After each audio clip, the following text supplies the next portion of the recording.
They sat me in the back seat like a parcel, and only then did I realize no one had bothered to ask if I even wanted to go. At 79, you grow used to being spoken over. But that morning, when my daughter clipped my seatbelt with a sharp, impatient click, something inside me trembled, not from weakness, but from warning. "I told you, Mom, it's just a routine exam," Clara said, eyes fixed on the road as if she were afraid to meet mine. Routine. That word usually means don't ask questions. I asked anyway. "Who is this doctor? I've never heard his name." Her husband, Mark, answered instead. "He specializes in evaluating seniors."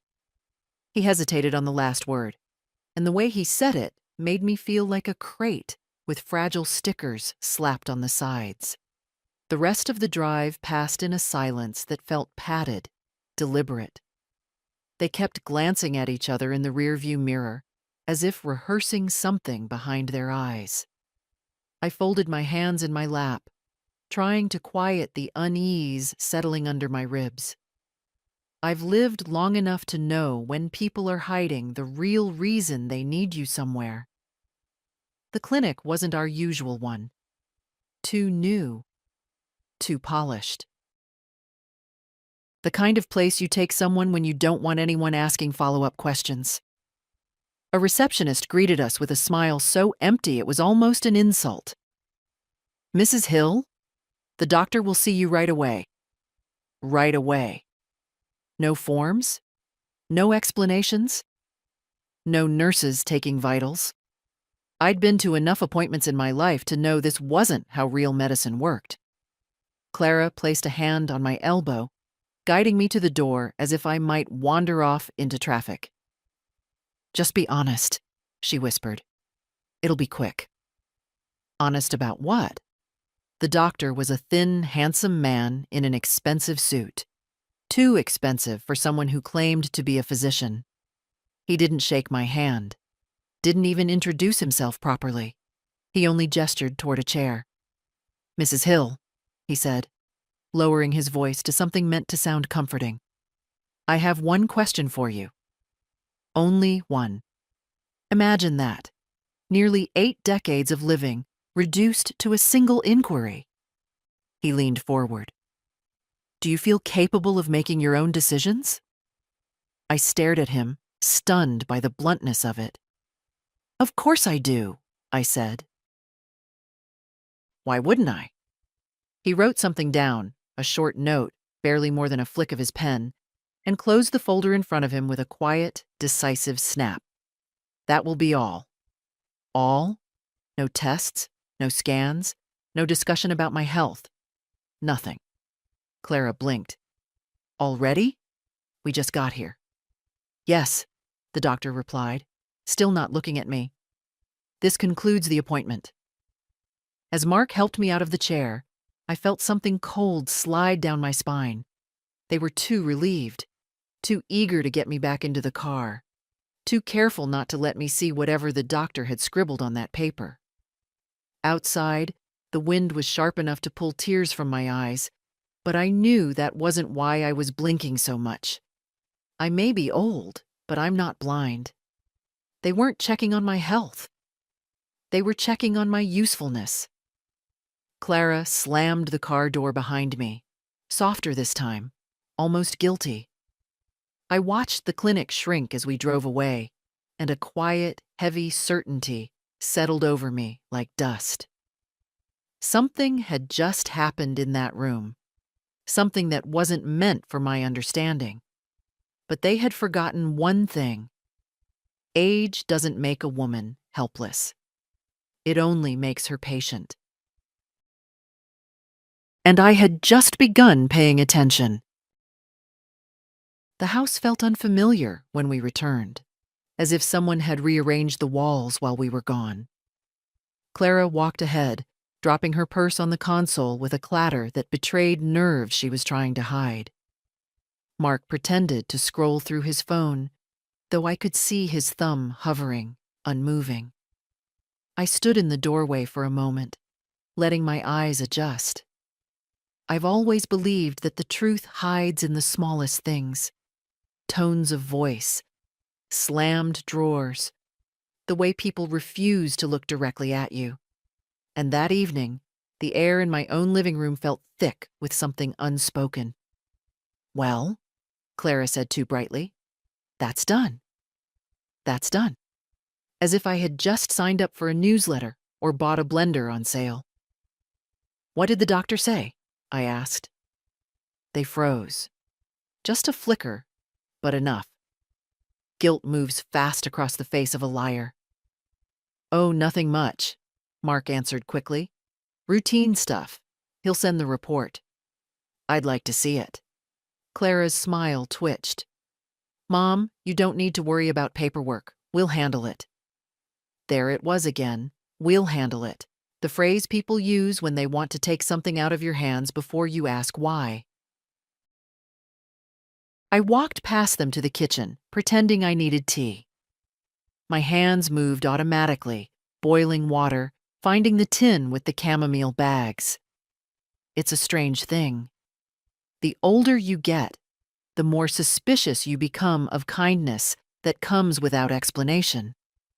"Behind me," they whispered. They always thought their voices didn't carry, but sound travels differently in a quiet house. "Worked faster than I expected," Mark muttered. "She didn't argue. That's good," Clara whispered back. "We just need the paperwork then." Her voice dropped too low to catch the rest.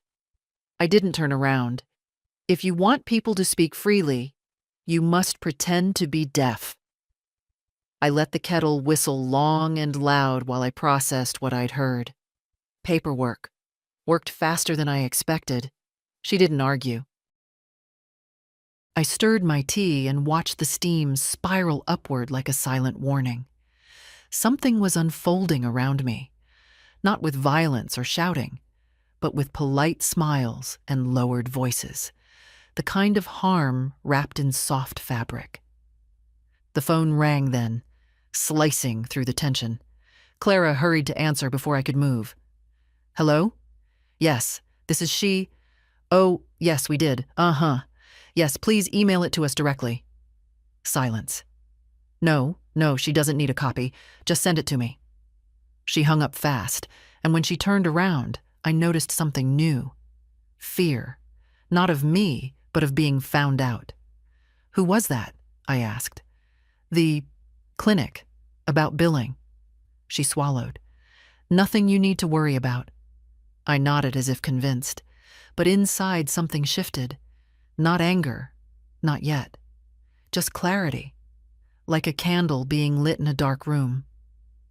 Later that evening, after they'd gone to bed, I sat at the small desk in the corner of my bedroom. My joints were aching, but my mind was awake in a way I hadn't felt in years. I opened the drawer where I kept my mail, and I noticed an envelope that hadn't been there this morning, addressed to me, but with the flap already slightly torn, as if someone had opened it and then tried to hide the evidence. Inside was a notice from the bank. A request had been submitted to gain limited access to my accounts for financial oversight due to cognitive concerns. No signatures, no explanation, just a request. Submitted by someone who shared my address. My heart didn't race. It didn't have to. At my age, fear doesn't run. It settles. Heavy, cold, deliberate. I sat back in my chair and let the truth fill the room. The doctor wasn't evaluating my health. He was evaluating my capacity. And someone, very likely the two people sleeping under my roof, was planning a future that didn't include me making my own decisions. I closed the envelope, smoothing it flat with my palm. If they thought I was going to fade quietly into the background, they hadn't learned much about me in 79 years. Age doesn't erase a spine, it simply hides it until it's needed. And tonight, I felt mine straighten, piece by piece. By morning, the house felt even smaller, as if the walls themselves were listening. I moved slowly, Not because of age, but because every sound seemed loaded with meaning. The hush of Clara's slippers in the hallway, the faint click of Mark's laptop, the quiet, careful way they avoided speaking to me unless absolutely necessary. People talk differently when they're hiding something. Their sentences shorten, their eyes drift. Their kindness comes measured, not natural. When I stepped into the kitchen, Clara was already there, stirring her coffee with the frantic rhythm of someone trying to calm herself. "You slept well, Mom?" she asked, without turning. "I slept enough," I answered, taking a seat. "Did you?" She stiffened for a moment, then smiled at the counter instead of at me. "Of course. Just tired. Long day yesterday." Long day. Yes, for them. Nothing drains energy like lying. On the table lay a stack of envelopes I didn't remember seeing before. Bills, advertisements, and one official-looking letter addressed to Clara. She reached for it too quickly when she noticed my eyes drift toward it. "Work stuff," she muttered, sliding it under a magazine. That was when I realized something important. They were no longer acting like caregivers or family. They were acting like people preparing for a delicate operation. And I, unwittingly, was the patient. The kettle whistled. Clara poured, but didn't sit. Instead, she hovered, pretending to tidy the same corner of the counter over and over again. "Mom, later today, Mark wants to go over some organizational things with you. Just small decisions. Nothing major." "What kind of decisions?" "Oh, emergency contacts, plans for the future, just in case." Just in case. I'd heard enough euphemisms in my life to recognize one more when I heard it. Mark entered the kitchen then, dressed too neatly for a Saturday. Papers in hand. Papers he hid the moment he saw me watching him. "Morning," he said. Only to Clara. I stood and walked to the back door, pretending to check the weather. Cool air slipped in, carrying the scent of damp earth. For years, this house had been my refuge. Quiet mornings, my garden, the steady rhythm of ordinary life. Yet now, even the familiar felt uncertain, as if someone had begun planning where my belongings would go once I wasn't living here anymore.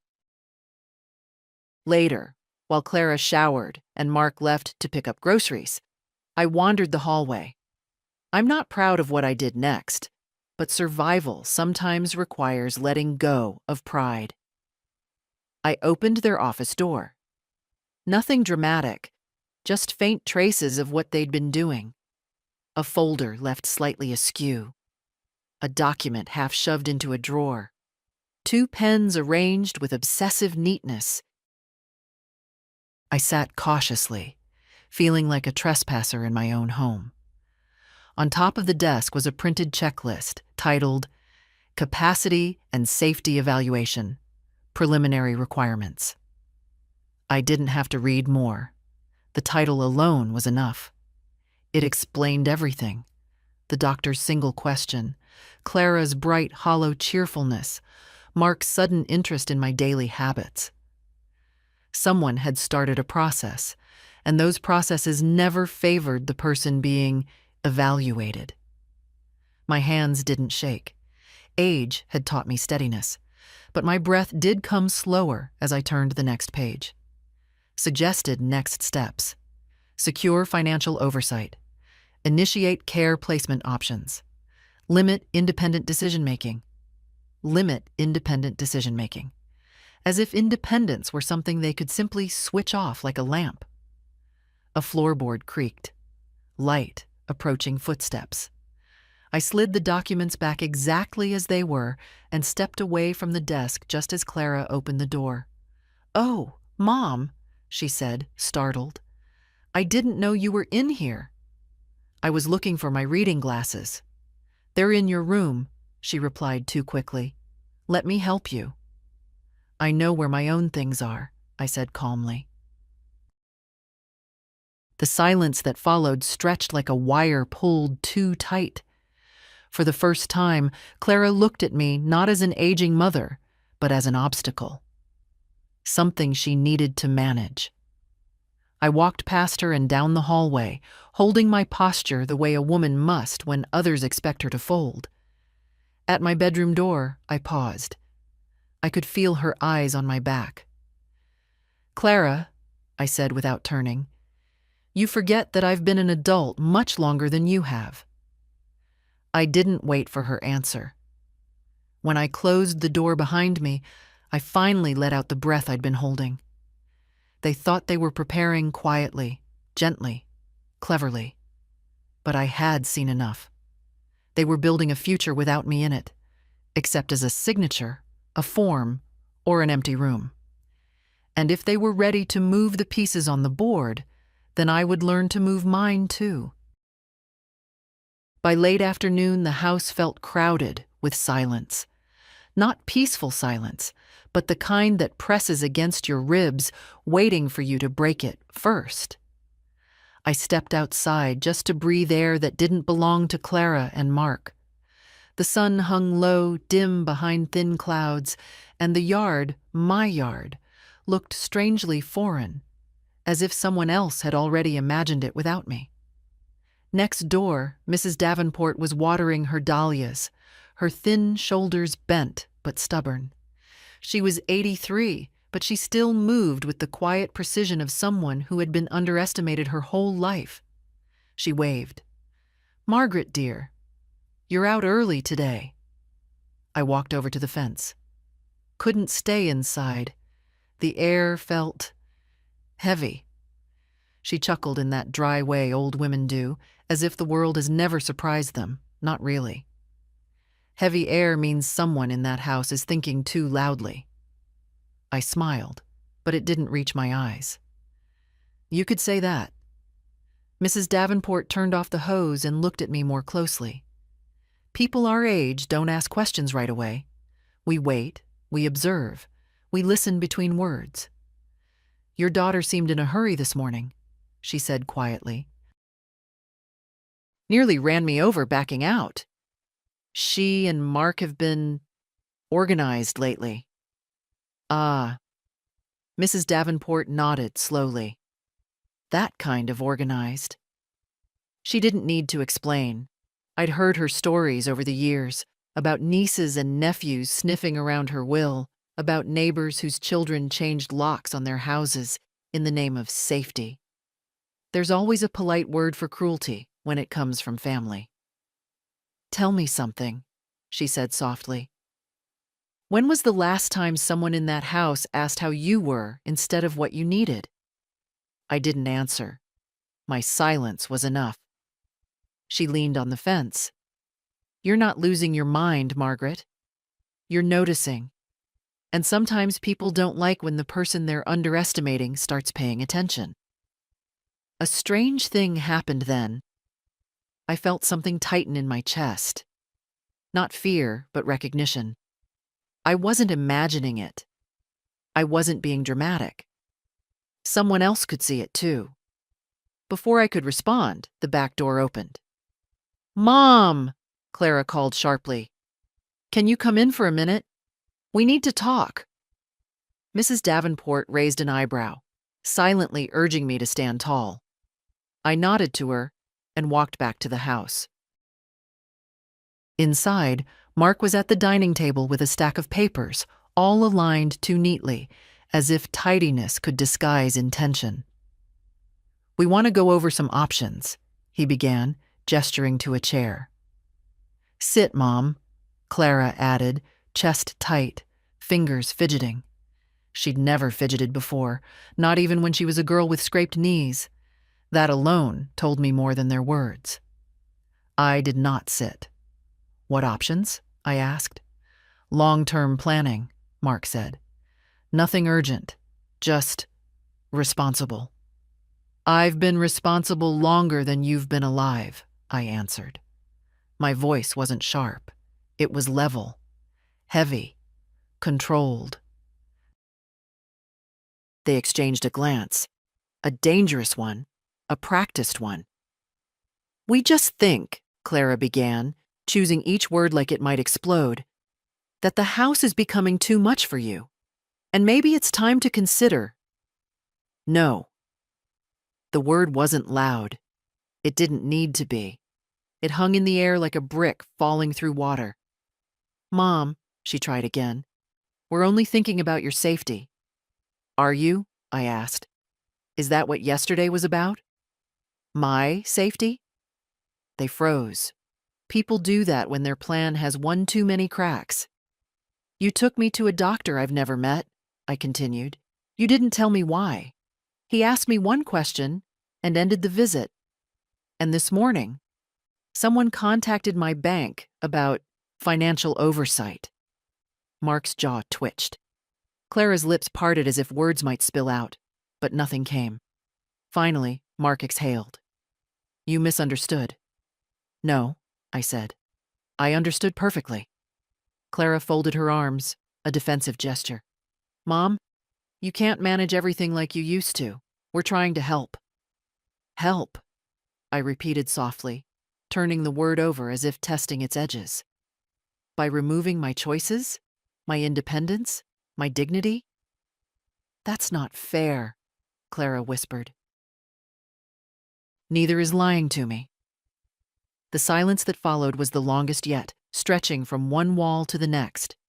And then, slowly, Clara's face shifted, not remorseful, not ashamed, something worse. Annoyed, as if my refusal were an inconvenience. Mark shuffled the papers, clearing his throat. We can discuss this later when you're calmer. Ah, there it was. The oldest trick in the book. Discredit the emotional state of the person who stands in your way. I'm calm, I said. Calmer than you deserve. I walked away before either of them could speak again. Their words chased me anyway. Soft, frustrated whispers, the sound of people who had expected compliance and were surprised by resistance. Upstairs, I closed my bedroom door and let the quiet wash over me. They thought they were planning my future, but they had forgotten one important truth. A woman my age has very little left to fear, and absolutely nothing left to lose.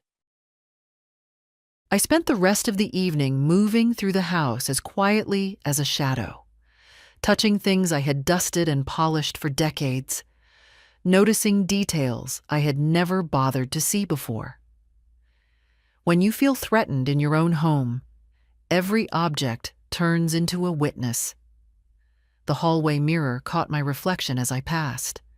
I paused, not out of vanity, but out of habit. The woman looking back at me wasn't frightened. Her shoulders were straight. Her jaw was set. There was a steadiness in her eyes that even age couldn't soften. This was not the face of someone who needed a guardian. Downstairs, Clara and Mark spoke in hushed tones, their words drifting upward like smoke. I didn't catch the sentences, only the cadence, tight, hurried, irritated. They were planning their next move, and they thought I was too distracted, too old, too dependent to notice. I walked into the living room and sat in my old armchair, folding my blanket across my lap the way I always had. The house was dim except for the soft glow of the lamp beside me. I liked this hour of the day, when the world felt slower and you could hear your own thoughts without interruption. For years, this armchair had held more weight than just my body. I had listened here, held hands here, survived bad news here. And now, surprisingly, it was where I gathered myself again. My fingers traced the armrest as if stroking the back of an old friend. Down the hallway, the stairs creaked. The fourth one from the top. The one Mark kept promising he'd fix. I heard him come down, head to the fridge, open and close it with the careless confidence of a man who believes the world is on his side. Did she say anything else?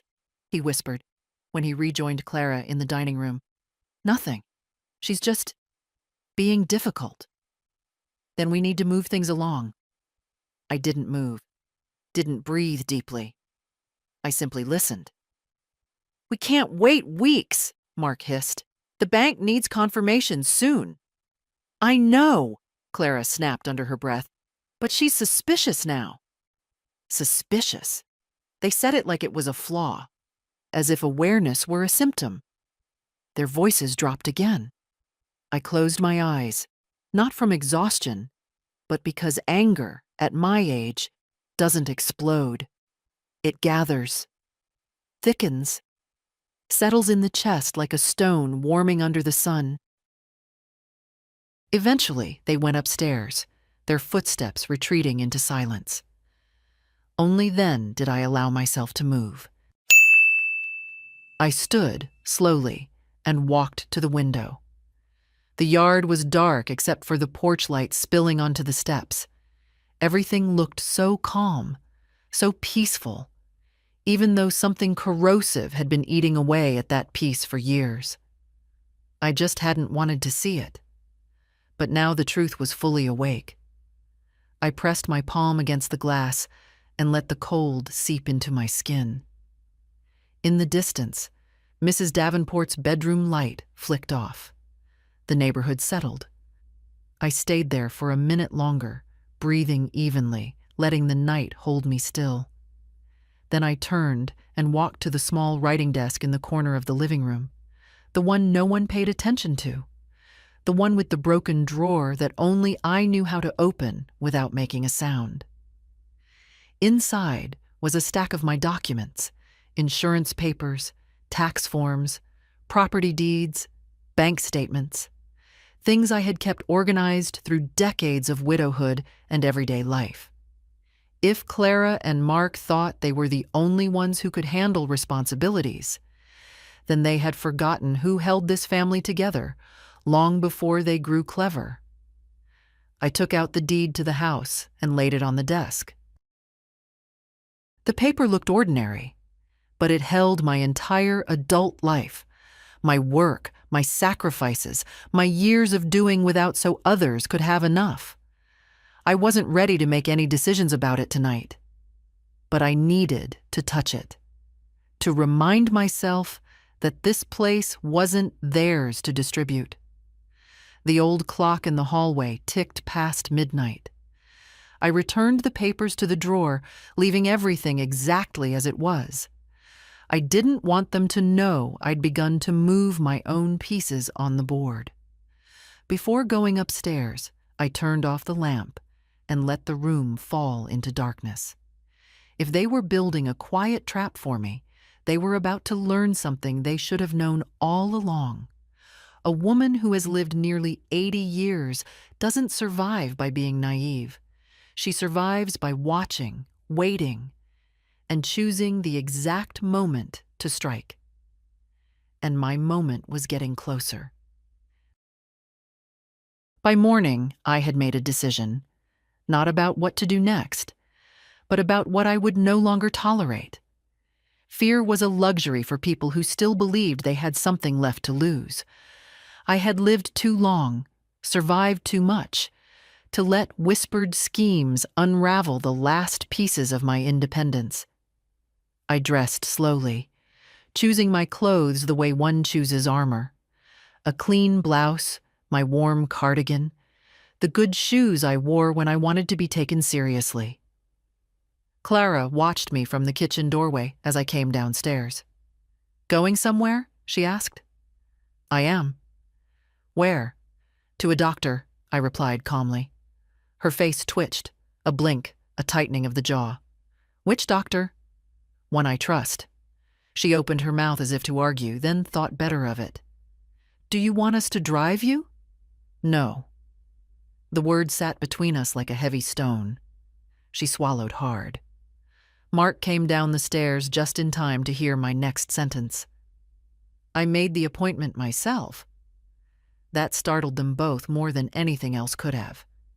Because appointments imply initiative.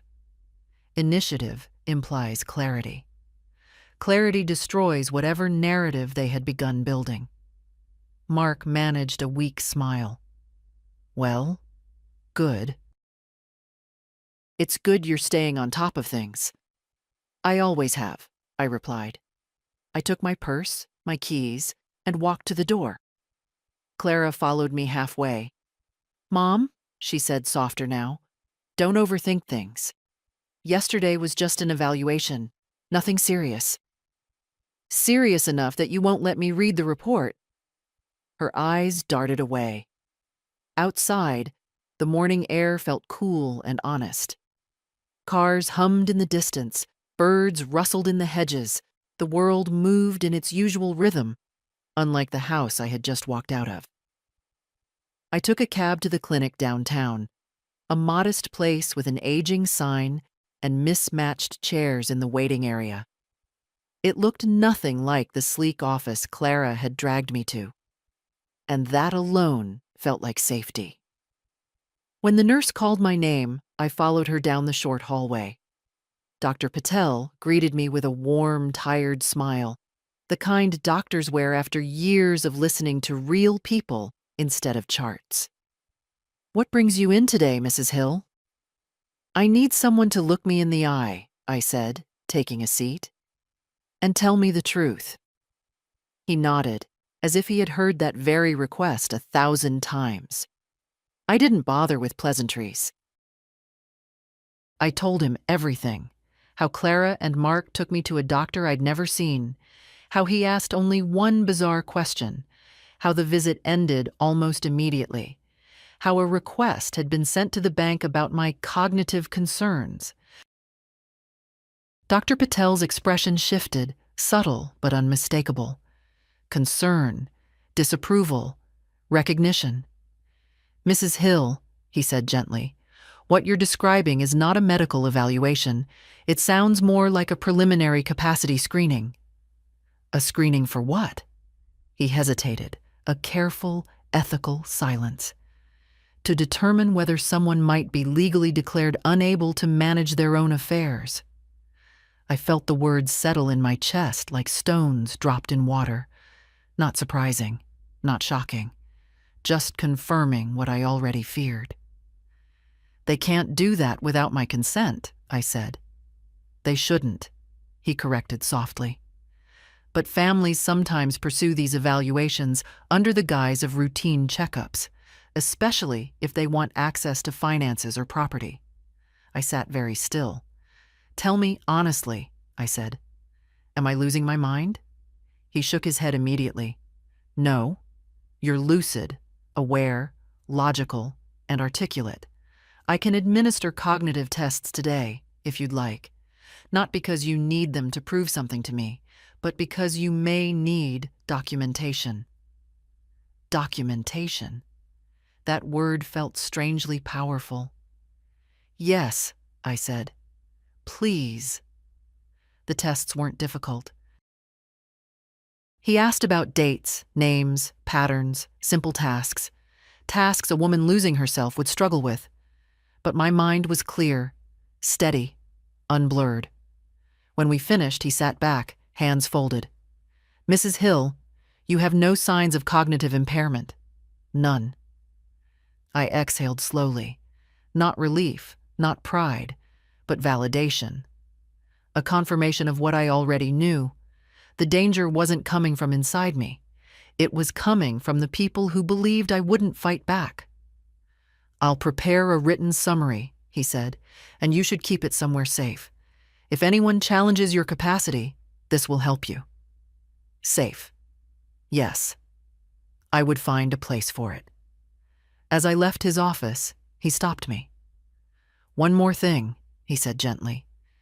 You're not the first person I've seen in this situation, and you're not powerless.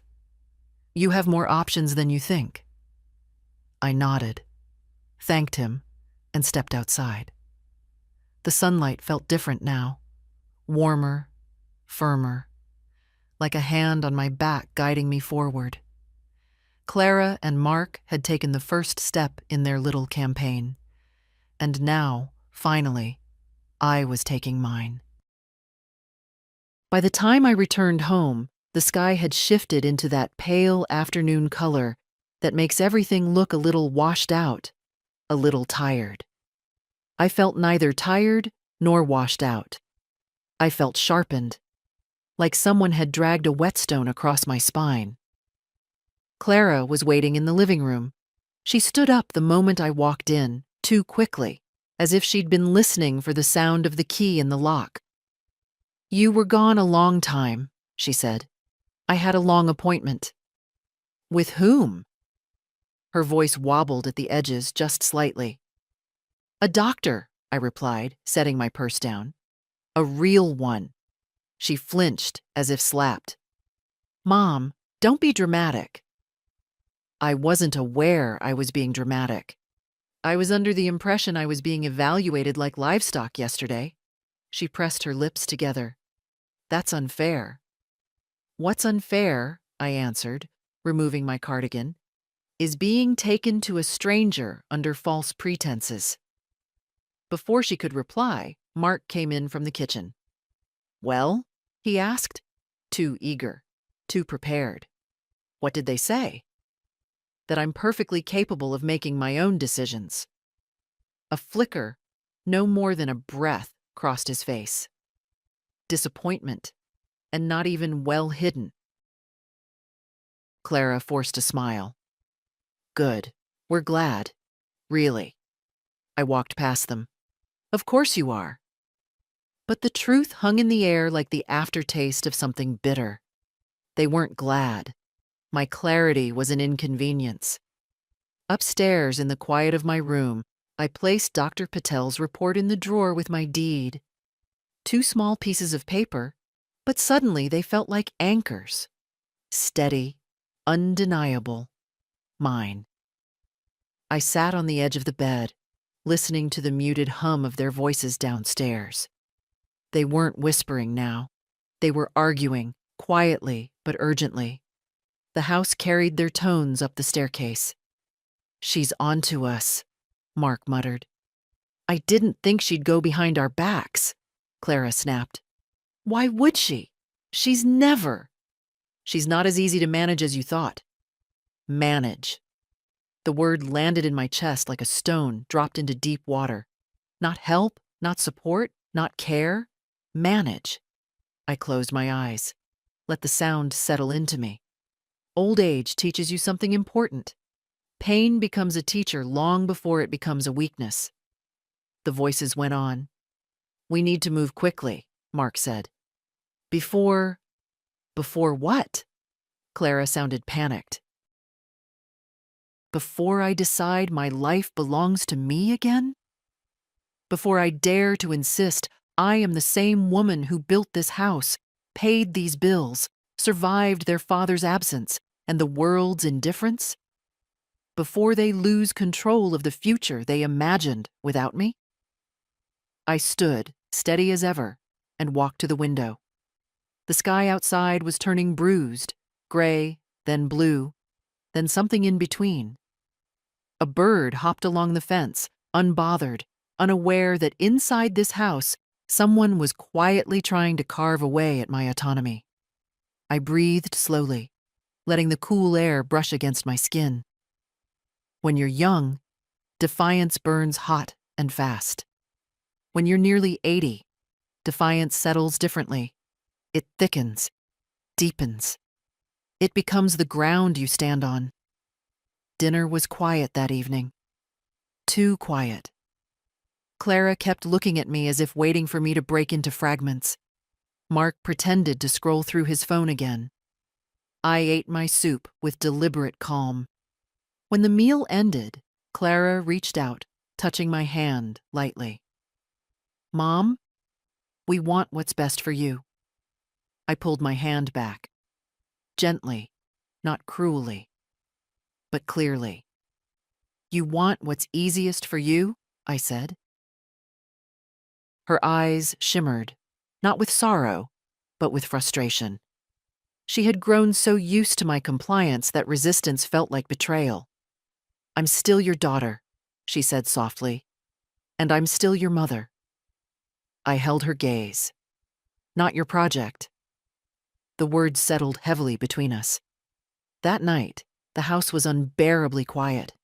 No creaking staircase, no late-night television, no murmured conversation. Just silence. Dense. Expectant. I lay awake staring at the ceiling. I'd known loneliness before. It had visited me when my husband died, when friends moved away or passed on. But this wasn't loneliness. This was something colder. A solitude imposed by the very people who should have been my shelter. Around midnight, I rose, wrapped a shawl around my shoulders, and went downstairs. I didn't turn on any lights. I didn't need them. I knew every corner of this house by heart. I sat in my armchair and folded my hands in my lap. If they had expected me to fade into confusion, they had miscalculated. If they had expected me to accept their plans, they had mistaken my silence for surrender. If they had expected an old woman too tired to resist, well, they were about to learn exactly what age can look like when dignity is the only thing left worth fighting for. I woke before sunrise, not because of my age or aching joints, but because my mind was already awake, sharp as a blade pulled from its sheath. The house was silent, too silent for a place meant to contain 3 adults. They were avoiding me now. Guilt has a way of making people tiptoe. I boiled water for tea, letting the kettle's whistle fill the kitchen. It sounded almost triumphant, as if announcing something I already knew. The time for waiting was over. At 7:30, I dressed neatly, packed a folder into my purse, and left the house without saying a word. Clara's bedroom light flicked on as I closed the door, but she didn't dare follow me. Good. The legal clinic was a small brick building wedged between a bakery and a shop that sold stationery for schoolchildren. The sign on the door read, "Community assistance and legal aid, all are welcome." It wasn't glamorous, but it had something I needed more than glamour: independence. The receptionist, a young woman with a bright scarf, smiled warmly. "Good morning. How can we help you?" "My name is Margaret Hill," I said. "I need advice regarding family interference in my personal affairs." Her expression softened, not with pity, but with recognition. I wasn't the first. "Of course," she said. "Please take a seat. Someone will be right with you." After a few minutes, a man in his 50s entered the waiting area. He had gentle eyes, a tired posture, and a careful way of speaking. "Mrs. Hill? I'm attorney Jonathan Pierce. Come with me." His office was small, with old carpet and stacks of folders piled in what he probably called a system. But I trusted him instantly. You don't need polish when you have sincerity. "Tell me what's happening," he said as soon as I sat down. So I did. Every detail. The unfamiliar doctor, the one question, the rushed appointment, the torn envelope from the bank, the whispers in my house, the documents on Mark's desk, their attempt to manage me. When I finished, Pierce didn't look surprised, just disappointed, for my sake, not theirs.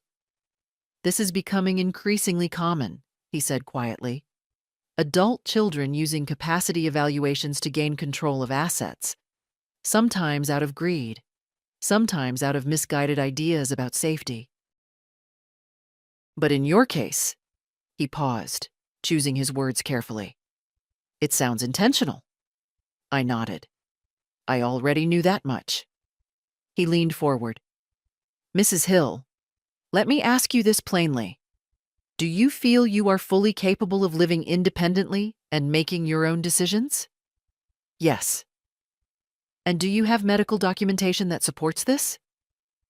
I slid Dr. Patel's cognitive assessment from my purse and placed it on his desk. Pierce read it slowly, nodding. "Excellent. This is exactly what we need." "We?" I asked. "Only if you want my help. but I'd be glad to assist you. I felt something loosen inside my chest. Gratitude. Not the fragile kind, but the sturdy kind that grows from being believed. He continued, "There are several steps we can take to protect your autonomy. First, we'll draft a declaration of your capacity. It's a legal document stating you are fully competent. Second, we'll notify the bank that any request submitted without your consent is invalid." "And third?" I asked, sensing there was more. "Third," he said gently, "we can add protective measures to your property deed. Your home cannot be sold, transferred, or controlled by anyone but you." My breath caught. The thought of securing my house, my one sanctuary, brought a swell of emotion I hadn't expected. Pierce noticed. "Mrs. Hill, you are not powerless. They may think you are. They may be counting on it. But the law is on your side, not theirs." I nodded slowly. "What do you need from me right now?"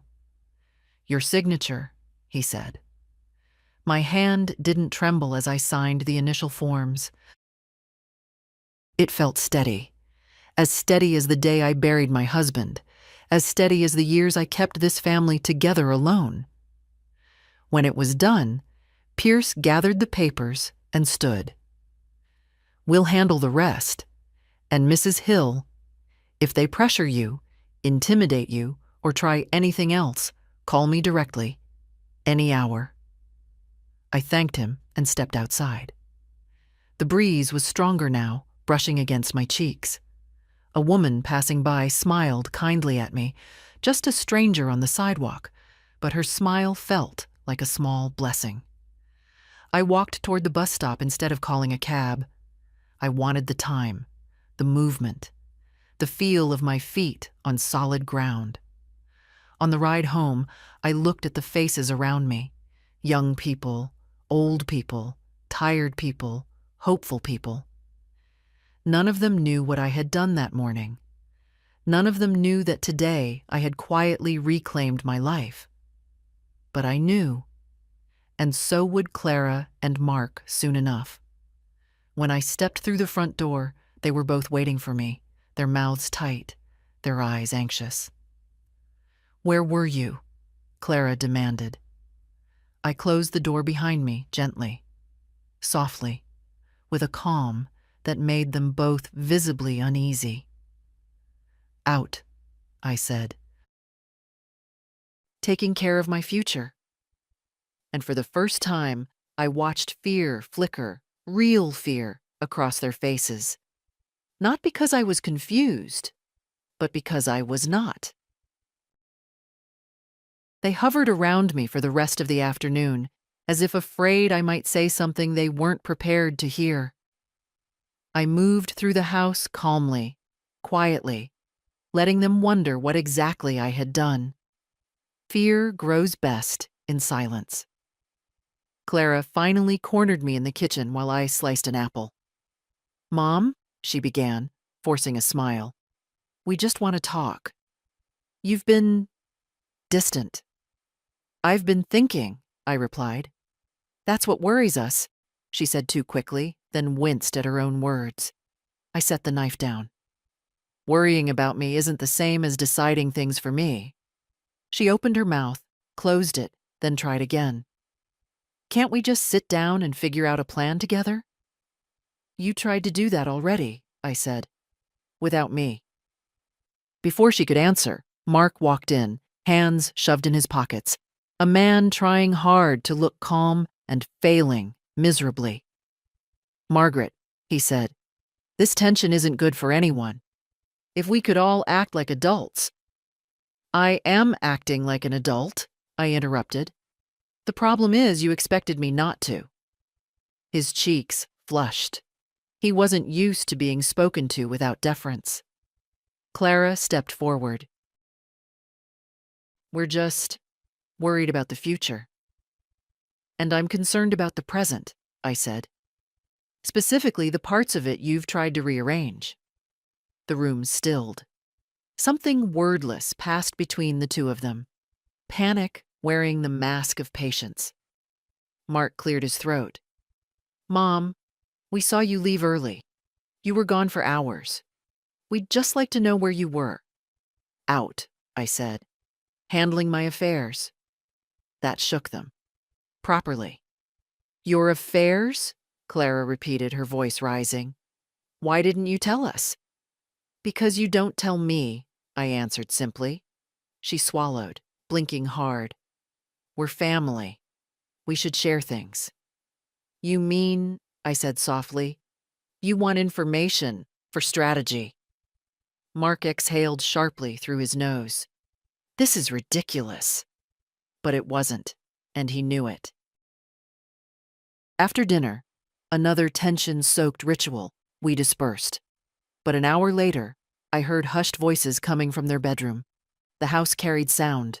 Old houses always do. She's getting help, Clara whispered. I know it. How? Mark snapped. I don't know, but she's different. A pause. Do you think she ruined the evaluation? He asked. It's possible. Damn it. A soft, muffled sob. Clara. I didn't want it to go this way, she whispered. I just thought, if we handled things early, we'd avoid a crisis later. Mark's voice lowered. We still have options. Options. That word chilled the air.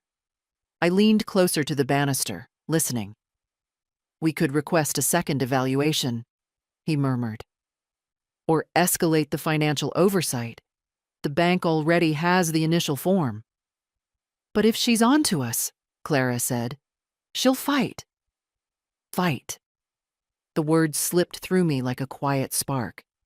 They said it as if I hadn't been fighting my whole life. Just quietly, invisibly, in ways they never cared to notice. I returned to my room before they could emerge. I didn't want them finding me listening. Not yet. Inside, I turned on the small lamp beside my bed. Its warm glow filled the room with a softness their voices couldn't reach. I opened the drawer again and touched the legal papers Jonathan Pierce had given me earlier.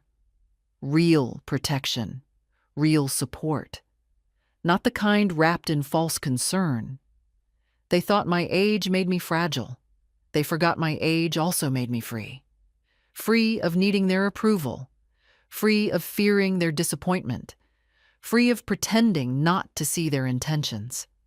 Tonight, as their whispers faded into uneasy sleep, I felt something settle inside me.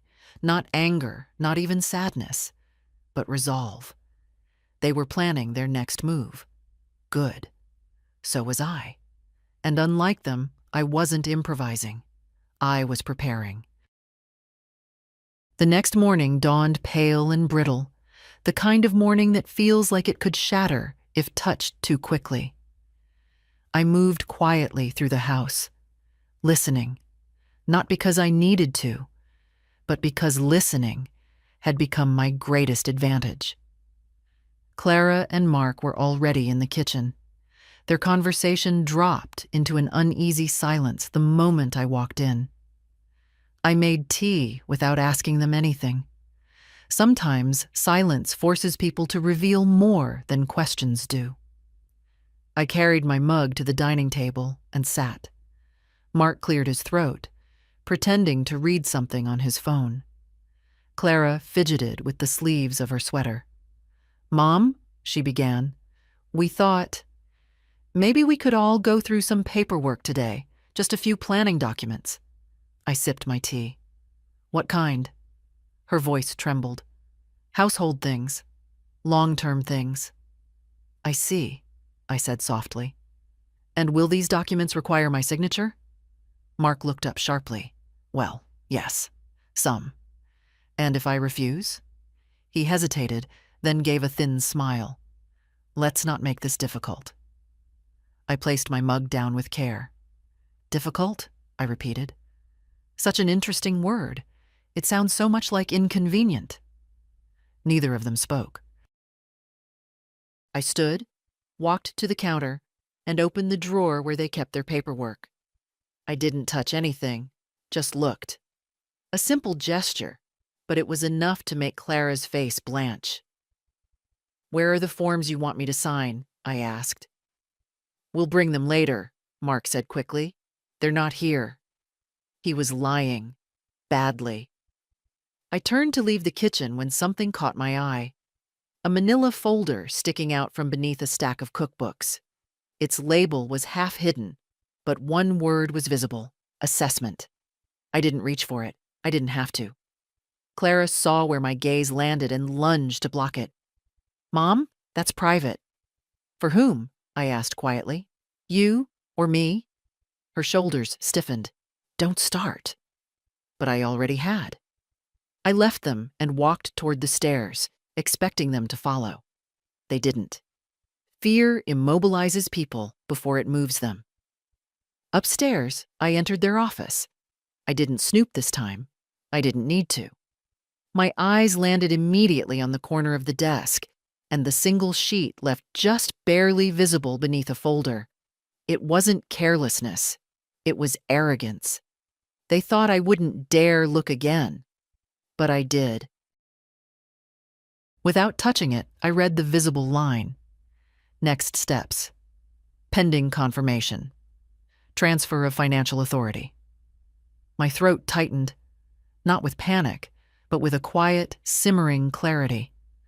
That's when I noticed the second page peeking out, an email printout. A single sentence was visible. "Once declaration is finalized, property evaluation can proceed." Property. Not mother, not Margaret. Property. Footsteps sounded in the hall. I stepped away just in time as Clara appeared in the doorway. "Why are you in here?" she demanded. "Looking," I said, "not touching. Just looking." "You can't come in without asking."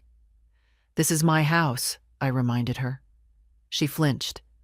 "Mom, please just let us handle things. You're making this harder than it has to be." "On whom?" I asked. "On you?" She exhaled shakily and ran a hand through her hair. "We're trying to protect you." "Then why?" I asked softly. "Are you hiding your protection?" Her face crumpled, not into remorse, but into frustration. "You don't understand." "I understand more than you think." Before she could argue, Mark appeared behind her. His expression was tight, controlled, anger barely smoothed into civility. "Margaret," he said, "you need to trust us." "No," I replied. "I need you to stop assuming my life is negotiable." Their silence told me everything. I walked past them, down the hallway, steady despite the tremor moving through my chest. They followed me with their eyes, but not their feet. Predators pause when they realize their prey has teeth. In my bedroom, I closed the door gently and sat on the edge of the bed. I had seen enough. More than enough. I finally understood the shape of their intentions. Not guesses, not hints, but evidence. Paperwork. Plans. Procedures. They weren't waiting for me to fail. They were preparing to push. But they had miscalculated one thing. A woman does not reach 79 without learning how to survive people who underestimate her. I opened the drawer where my legal documents rested. Let them prepare their next steps. I had already taken mine. By evening, tension clung to the walls like humidity. Clara and Mark moved around the house with careful, deliberate steps. Two people rehearsing a conversation they were afraid to have. I could feel it building, the way one feels a storm approaching through pressure rather than sound. I sat in the living room, my hands folded neatly in my lap, waiting. Not because I owed them the courtesy, but because I wanted them to speak first. Sometimes silence is a weapon sharper than any accusation. Finally, Clara appeared in the doorway. Her face looked worn, creased not with age, but with guilt and fear. "Mom," she said softly, "can we talk?" Mark stood behind her, arms crossed, eyes narrowing with the kind of authority men give themselves without ever earning it. I nodded. Of course. They sat across from me on the sofa. Clara leaned forward, clasping her hands together. Mom, things have gotten tense between us. We didn't want that. You created it, I said, but gently. She swallowed. We thought we were doing the right thing. By lying? By hiding paperwork about my future? Mark stepped in. You're twisting this into something it's not. We're trying to protect you from making mistakes. Mistakes like what? I asked. Living my own life? He huffed, impatient. You're almost 80, Margaret. You shouldn't be handling everything alone. The house, the bills, your health. It's irresponsible. I've handled all of those things every day until now, I replied. And quite well. Clara's eyes glistened, but her voice didn't soften. We just wanted to set things up before it's too late. Too late for whom? I asked quietly. She looked away. Mom, she whispered. We read that early intervention helps avoid chaos later. We were trying to think ahead. And what did your thinking ahead involve? Transferring financial authority? Assessing my capacity behind my back? Making plans for my home without asking me? Her jaw trembled. We didn't mean to hurt you. No, I said. You meant to control me. The hurt was just collateral. Mark leaned forward, voice sharpening. Look, this is getting ridiculous. You're being stubborn out of pride, and it's putting you and your future at risk. And what about my present? I asked. Does that matter to either of you? He exhaled through his nose, frustrated. You're acting like we're villains. I held his gaze. No, you're acting like people who want something and are willing to take it quietly. The words hit harder than a shout would have. Clara's face folded, crumpling inward. Mom, please. We were scared. Of what? I asked. That I might outlive your timeline? That I might still have wants, choices, dignity? Tears finally spilled down her cheeks. But I didn't reach for her.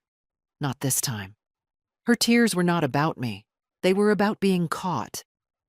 Mark straightened, preparing for his final argument. Margaret, we still think you should consider giving us shared authority. It's practical. No, I said simply, but no. The words settled into the room like stone into water, quiet, heavy, irreversible. Clara wiped her eyes. Then, what happens now? Now, I said, standing slowly, we stop pretending. You stop planning my life as if I'm already gone. And I stop allowing it. Silence stretched. A silence thick with realization. Mark's eyes flicked toward the hallway, where the office door stood slightly ajar. The paperwork inside no longer a secret. Clara whispered, Mom, are you going to fight us? I looked at her. My daughter, the child I fed, held, soothed. And I spoke not with anger, but with the clarity of a woman who had finally reclaimed her voice. I'm not fighting you, I said. I'm defending myself. A tremor ran through her, subtle but unmistakable. Mark opened his mouth to respond, but nothing came out. Words fail when justification collapses. I turned toward the stairs. Behind me, Clara whispered, Mom, please don't do anything rash. I paused, hand on the banister. At my age, darling, I said quietly, rash would be letting others decide the rest of my life. I climbed the stairs without looking back. Their silence followed me up each step like a shadow. In my room, I closed the door, exhaled, and felt something shift inside me. Not anger, not victory. Resolve. The kind that comes only when the truth has been spoken aloud. They had cornered me. But tonight, for the first time, I had cornered them back. The next morning arrived with a stillness so complete it felt unnatural, as if the house itself were holding its breath. Clara and Mark avoided me entirely. No cheerful greetings, no offers of coffee, no attempts at conversation. They weren't angry. They were calculating. I moved through the kitchen with deliberate calm, made my tea, and sat at the table with the quiet dignity they kept forgetting I possessed. My phone vibrated in my pocket. A message from Jonathan Pierce. Documents filed. Bank notified. Your assets are protected. Call if anything changes. A wave of steady warmth moved through me. Not relief, not triumph, but the grounding certainty of having firm ground under my feet again.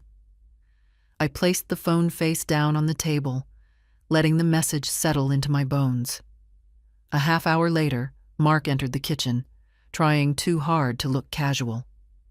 He poured himself a mug of coffee, not meeting my eyes. "Morning," he muttered. "Morning," I replied. He hesitated, then leaned against the counter. "Clara said you were upset last night." "I was honest," I corrected. "There's a difference." He exhaled slowly. "Margaret, we had plans. Practical plans. And now you've, well, complicated things." I looked at him steadily. "Your plans involved removing my authority. I didn't complicate anything. I prevented it." His jaw tightened. For the first time, I could see the frustration he'd been trying to hide. "We were doing what's best for everyone." "For everyone," I repeated softly. "Except me." Before he could respond, Clara entered the kitchen. Her eyes were red, but her chin was lifted in a way that always meant she was ready to double down rather than apologize. "Mom," she said, "we need to talk." "No," I replied. "You need to listen." She stiffened, shocked by the refusal. "I've contacted a lawyer," I continued, voice calm. "I've put protections in place, financial, legal, personal. This house, my accounts, none of it can be altered without my approval." Their faces changed instantly, fear flickering into view like a match being struck. What?" Clara whispered. "Why would you do that?" "Because," I said, "you tried to make decisions about my life behind my back. You involved a doctor. You contacted the bank. You began preparing documents I was never meant to see." "That's not fair," she murmured. "It's accurate," I replied. Mark stepped forward, anger creeping into his tone. "Margaret, do you have any idea how this makes us look? You went to a lawyer?" "Yes. You're treating us like criminals. I'm treating you like people who forced my hand." He fell silent. My words weren't dramatic. They were simply true. Clara pressed a trembling hand to her forehead. "Mom, we were scared. We were trying to think ahead." "You were thinking ahead," I said, "to a future where I don't get a say." The quiet that followed was thick and brittle. For the first time, they saw me not as someone to be maneuvered, but as someone standing firmly in her own defense. I stood up, smoothing my cardigan. "I'm going out for a walk. When I return, we'll continue living in this house with honesty, or we won't continue living in it together at all." Clara gasped softly. Mark's eyebrows shot up. I didn't wait for their reply. Outside, the cold air filled my lungs like truth. The winter light fell across the quiet street, painting everything in muted colors. As I stepped onto the sidewalk, I realized I felt neither old nor fragile. I felt sovereign. Let them scramble. Let them recalculate. Let them whisper their next plan. Mine was already in motion. Signed, sealed, protected. And this time, I wasn't moving quietly. Not anymore. I walked for nearly an hour, letting the cold air scrape the noise out of my head. When you reach my age, you learn that clarity rarely comes indoors. It comes from movement, from stepping away, from giving yourself room to breathe outside the reach of other people's intentions. By the time I returned, the house stood unnaturally still, as if waiting to see which version of me would walk through the door. The quiet, compliant woman they'd counted on for years, or the one who'd just protected her life with a few signatures and a steady hand. I stepped inside. Clara and Mark were sitting at the dining table, their bodies angled away from each other, but their tension braided together like two strands of the same rope. Clara looked up first. Her eyes were swollen, but her mouth had hardened into a thin line. "Mom, we didn't expect this." "You didn't expect resistance," I corrected, taking off my coat. "But resistance tends to appear when someone feels cornered." Mark pushed his chair back and stood. "We never wanted things to get ugly." "Neither did I," I said softly. "But you set the tone." He shook his head, frustrated. "All we ever did was try to make sure you're safe." "Safe?" I met his eyes. "Or managed?" His silence was answer enough. Clara rose too, wringing her hands. "Mom, can we stop this before it gets worse? Please, we're all upset. The lawyer, those documents, you blindsided us." I approached the table slowly, deliberately, the way one approaches a fragile object that might crack under pressure. "You blindsided me first," I said. "You made decisions about my future without asking if I wanted that future." "We didn't mean to hurt you," she whispered. "But you did," I replied. "And worse, you didn't think you were hurting me at all. You thought I wouldn't notice." Her face crumpled at that, a flicker of shame passing across it like a shadow. Mark tried another tactic, voice calmer now. "Margaret, we can work this out. We're family." "Yes," I said. "Which is why I'm giving you the courtesy of honesty." I pulled out a chair and sat, folding my hands on the table. They mirrored me hesitantly, like chastened children. "I'm not moving," I said. "I'm not giving you authority. I'm not surrendering my independence because you're anxious about the passage of time." Clara's breath hitched. "We thought we were preparing, before anything happened." "What you were preparing," I said, "was a world where I had no say." Mark exhaled, long and slow. "So what now? You lock everything down and pretend this never happened?" "No," I answered. "I remember exactly what happened, and I adjust my expectations accordingly."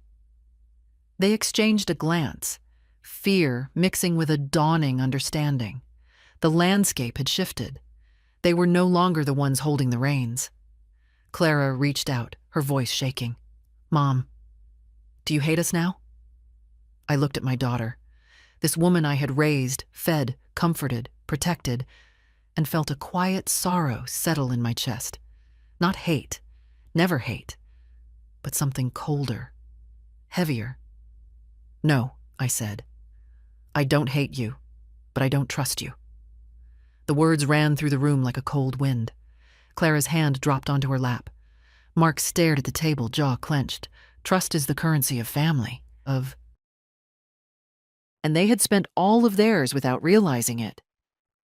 "I'm not your enemy," I continued, "but I will defend myself. And from now on, every decision I make will be based on what you've shown me, not on what I once hoped you were." They had no reply, none that mattered. I rose, steady on my feet. This house will stay mine. My choices will stay mine. My life will stay mine. Clara whispered, "We didn't think you'd go this far." I paused at the doorway, turning just enough to meet her eyes. And that, I said quietly, was your mistake. I went upstairs, each step measured, unhurried. Behind me, the house absorbed their subdued murmurs, the sound of two people realizing they had lost control of the story they tried to write. And for the first time in a long while, I felt the ground beneath me belong to me again. The morning after our confrontation felt strangely calm, not peaceful. Peace requires trust, but quiet in a way that told me something had shifted permanently. Clara and Mark moved through the house like guests instead of owners, tiptoeing around me as though any sound might provoke another declaration of independence. I made my tea slowly, savoring the small ritual. Routine is a kind of anchor. It reminds you that you still have your own shape, even when others try to redraw the outline. Clara brushed past me on her way to the fridge, but she didn't meet my eyes. Mark offered a stiff nod, like a man acknowledging a judge whose verdict he fears but must respect. Good. Let them sit with discomfort. It was time they felt the consequences of underestimating me. After breakfast, I went to the living room and opened the curtains wide. Light flooded the room, touching every corner that had spent too long in their shadow. I watched the street for a while. Children walking to school, neighbors heading to work, the daily rhythm of lives that didn't revolve around controlling mine. The thought came quietly at first, then clearer. I didn't have to stay here. Not with this tension. Not with these walls that now remembered every lie. Not with people who had begun measuring my life as if preparing for an estate sale. I hadn't considered leaving before. This house was full of history, 40 years of it. But history can also become a cage when the present sours. I sat down at my small writing desk and took out a notepad. I wrote the names of 3 places I'd always imagined living in someday. That mythical time women postpone until their lives belong to no one but themselves. A quiet coastal town 2 hours away, a small village near the mountains. A senior community with independent cottages where neighbors greet you like friends rather than opportunists. I didn't need to choose yet. Just knowing I could choose made something inside me unclench for the first time in weeks. Around noon, Clara tapped on my door. A timid sound. I told her to come in. She hovered in the doorway, twisting her fingers. "Mom, I feel like you're slipping away from us." "I'm not slipping," I said. "I'm stepping back. There's a difference." Tears gathered in her eyes. "I never wanted to fight with you." "You didn't fight," I replied. "You decided, and you expected me to comply." She flinched at that. I didn't soften the blow. "Mom," she whispered, "are you planning something?" "I'm planning my life," I answered. "The same way you tried to plan it for me." She sank onto the edge of the bed, shoulders trembling. I thought you'd be safer if we took care of everything." "But taking care of me," I said quietly, "and taking control of me are not the same." She didn't argue. She couldn't. I watched her. My daughter, who had grown into a woman who feared loss more than she understood love. For a moment, a small ache bloomed in my chest. Not pity. Not softness. Just recognition. "You and Mark will need time," I said. "Time to understand that I am not a burden. Time to accept that I still belong to myself." She nodded faintly, wiping her eyes. "And what do you need?" I looked around the room. My books, my blankets, my memories. Then back at her. "Space," I said. "A place where I'm not managed or monitored. Somewhere I can breathe again." Her breath caught, but she didn't protest. She knew. On some level, she had known for days. When she left the room, I sat again at my desk, hands steady as I folded the list of places into my purse. I wasn't running away. I was choosing. For the first time in a long while, I was choosing. And the horizon, distant, quiet, promising, felt suddenly closer than ever. The decision settled inside me quietly, the way evening light settles over a room, soft, inevitable, and strangely gentle. Once you recognize the shape of your freedom, you stop asking permission to step toward it. 2 days later, I stood at the kitchen table with my suitcase open beside me. Not a big one, just enough for clothes, my books, my documents, and the long wool scarf I kept for cold mornings. Clara watched from the doorway, pale and silent, her hands gripping the frame as though it were the only steady thing left. "You're really leaving?" she whispered. "Yes," I said, "for a while." "Where will you go?" "A small coastal town," I answered. "A quiet place with an apartment near the water. I found it yesterday." I didn't tell her how it felt to speak to someone who actually listened, an agent who heard my voice, not my age. Clara blinked hard. "Mom, we can fix this. We can start over." "You can reflect," I said gently, "and I can breathe." Mark hovered behind her, arms crossed, pretending he wasn't shaken. But fear clung to him like static.